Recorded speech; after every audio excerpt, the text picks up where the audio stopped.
Hi hello నమస్తే, welcome to Uma's kitchen. ఈరోజు ఒక మంచి వీడియోతో మీ ముందుకు వచ్చేసానండి. 21 రకాల సిరిధాన్యాలతో జావా ఎలా చేసుకోవాలో చూద్దామండి.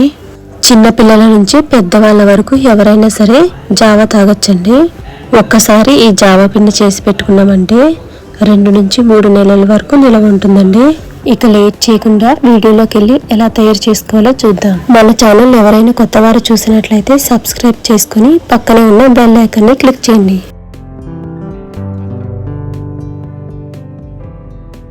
ముందుగా స్టవ్ మీద ఒక దళసరిగా ఉన్న కడాయి పెట్టుకోవాలండి. ఇందులోకి 1 కప్పు జీడిపప్పు వేసుకోండి. ఇలా లో ఫ్లేమ్లోనే ఉంచుకొని జీడిపప్పును వేయించుకోవాలండి. అప్పుడే మనకి లోపల వరకు జీడిపప్పు ఫ్రై అవుతుంది. నేను ఈ జావా పొడిలోకి 21 రకాల చిరుధాన్యాలు వేసుకుంటున్నానండి. మీకు ఎన్ని రకాలు వీలైతే అన్ని వేసుకోవచ్చు. మరీ ఎక్కువగా వేపించుకోకుండా ఇలా లైట్గా కలర్ చేంజ్ అయితే సరిపోతుంది. ఇలా వేగిన జీడిపప్పుని ఒక ప్లేట్లోకి తీసేసుకుని బాదం పప్పును 1 కప్పు వేసుకోవాలి.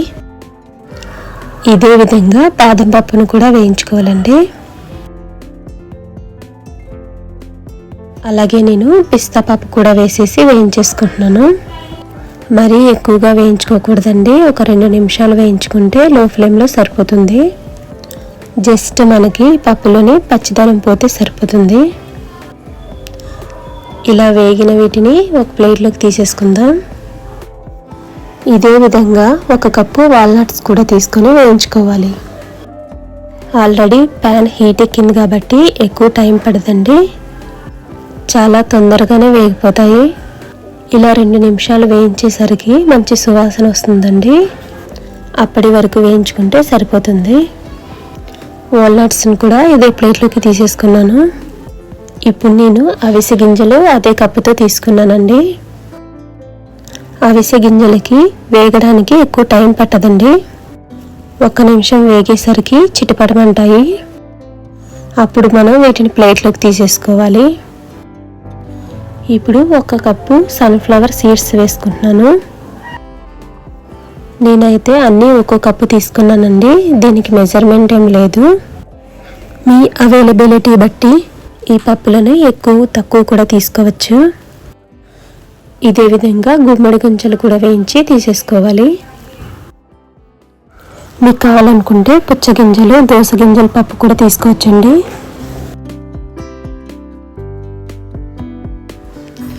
ఇప్పుడు నేను పెసలు 1 కప్పు తీసుకుంటున్నాను. మీరు దీని బదులుగా పొట్టున్న పెసరపప్పు కూడా తీసుకోవచ్చండి. ఇలా పెసలు వేగించినప్పుడు కూడా మంచి సువాసన వస్తుంది కదండి, అప్పుడు తీసేసుకుంటే సరిపోతుంది. అలాగే బార్లీ గింజల్ని 2 కప్పుల వరకు తీసుకున్నానండి. ఇదే విధంగా బార్లీ గింజలు కూడా వేయించుకొని ఒక ప్లేట్లోకి తీసేసుకోవాలి.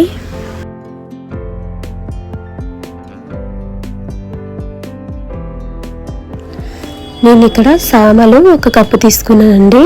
అలాగే 1 కప్పు అరికెలు కూడా తీసుకున్నాను. నేనైతే కొర్రలు వేయలేదండి. మీకు కావాలనుకుంటే కొర్రలు కూడా 1 కప్పు వేసుకోవచ్చు. వీటిని కలిపేసి వేయిస్తున్నాను. మీరు కావాలనుకుంటే వీటిని 2 కప్పులుగా తీసుకోవచ్చు. తర్వాత 1 కప్పు సజ్జలు కూడా ఇదే విధంగా వేయించుకోవాలి. 21 రకాలంటే ఐటమ్స్ ఎక్కువగా ఉన్నాయి కదండి, వీడియో చాలా లెంతీగా అయిపోయింది. జొన్నలు అయితే 2 కప్పులు తీసుకున్నానండి. అలాగే రాగులు కూడా 2 కప్పులు తీసుకున్నాను. అలాగే 1 కప్పు సగ్గుబియ్యం, 1 కప్పు నువ్వులు కూడా తీసుకున్నాను. 1 కప్పు శనగలు, సబ్జా గింజలు కూడా 1 కప్పు తీసుకున్నానండి. అలాగే సగ్గుబియ్యం కూడా 1 కప్పు తీసుకున్నాను. ఇలా వీటన్నిటిని వేయించిన తర్వాత ఒక గిన్నెలోకి తీసేసుకున్నాను. ఇవి పూర్తిగా చల్లారాలండి. క్వాంటిటీ ఎక్కువ మెజర్మెంట్ కాబట్టి కొంచెం టైం పడుతుంది. ఇలా చల్లారిన తర్వాత మిక్సీ జార్లోకి వేసుకోవాలి. వీటి క్వాంటిటీ ఎక్కువ ఉంది కాబట్టి మిక్సీ జార్లోకి లేకపోతే మిల్లుకి కూడా తీసుకెళ్ళచ్చు. ఒకవేళ మిక్సీలో వేసుకుంటే ఈ విధంగా పిండిని మెత్తగా మిక్సీ పట్టుకోవాలి.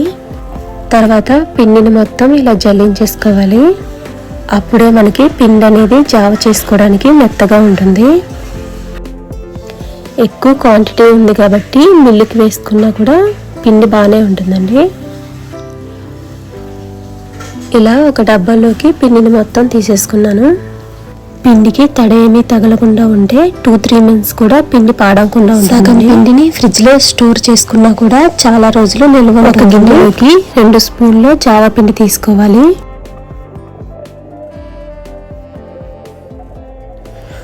ఈ పిండిలోకి ఒక గ్లాసుడు వాటర్ వేసుకొని ఉండలు కట్టకుండా కలుపుకోవాలి. ఇలా కలిపిన తర్వాత ఒక 10 నిమిషాలు పిండిని ఇలా వదిలేయాలండి. పిండిని ఒక 10 నిమిషాలు నానబెట్టుకోవాలండి.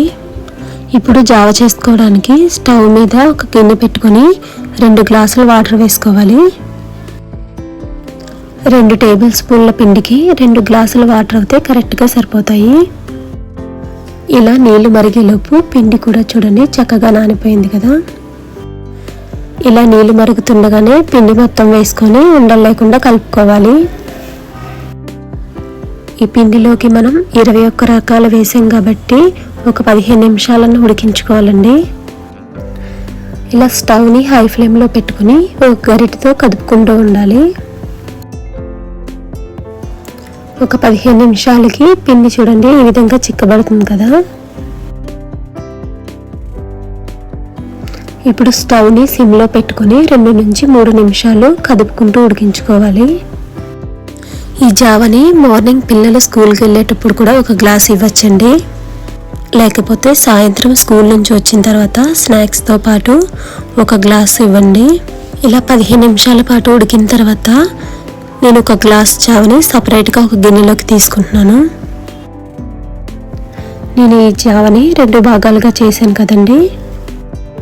సపరేట్గా తీసిన ఒక గ్లాస్ జావలోకి 1/2 స్పూను ఉప్పు, ఒక గ్లాస్ మజ్జిగ వేసుకొని బాగా కలుపుకోవాలి.